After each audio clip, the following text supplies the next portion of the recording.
I never went into I did not go into any kind of genre of music.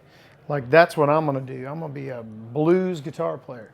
I like playing guitar. I like blues guitar. I like country guitar. I just play guitar. But I found I like the music in blues. I like that you could be a little free on your improvisation. So from the guitar playing, I liked it. It was kind of open. But then, I never really thought of myself when I was younger as a songwriter, but I would write songs, and they were not blues songs. They were just my songs. I wouldn't follow in a blues format. So I would write these tunes, and I'd just play the guitar the way I play over it. So when I finally I got a recording contract, and it was with a label that was kind of in the blues, and I kind of started playing in the blues. The blues, there's a whole other thing over there, probably similar to like the traditional country fans. They would say, well, that's not blues. What's he playing? He's not playing blues. That's not blues.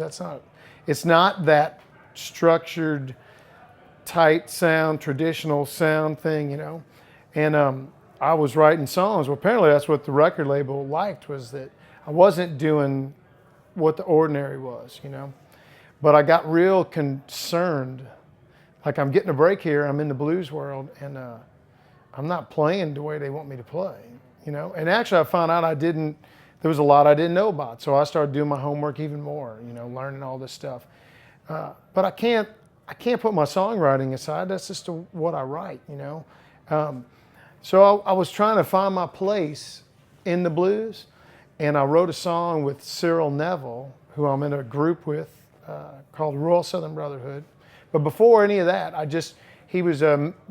was making a record, and he sent me some songs, and one was called Pearl River. And I wanted to go in and make this a little more kind of this is what a blues record sounds like. I'm gonna make a blues record. And he sent me that song, the lyrics. And so I wrote the music to it and the melody, and I got it together, and he liked it, and we recorded it. And it's a blues song, but it's more like a song, And it ended up winning the Song of the Year at the 2010 Blues Music Awards. And that was a big break for me. And it also let me know, they need songwriters in the blues too. Typically for a long time, a lot of the blues artists, it is more about the instrumentation. And there's less songs. And I found out, they're playing all the old songs, because those were the last times that anybody wrote any damn good songs in the blues was back in the 50s and 60s. And they're playing the same thing. It's like, well, man, there's like not that there's not good songwriters in the blues, but there's not near as many, like you said. It's not focused upon like in Americana or in roots rock or country or whatever you want to call it.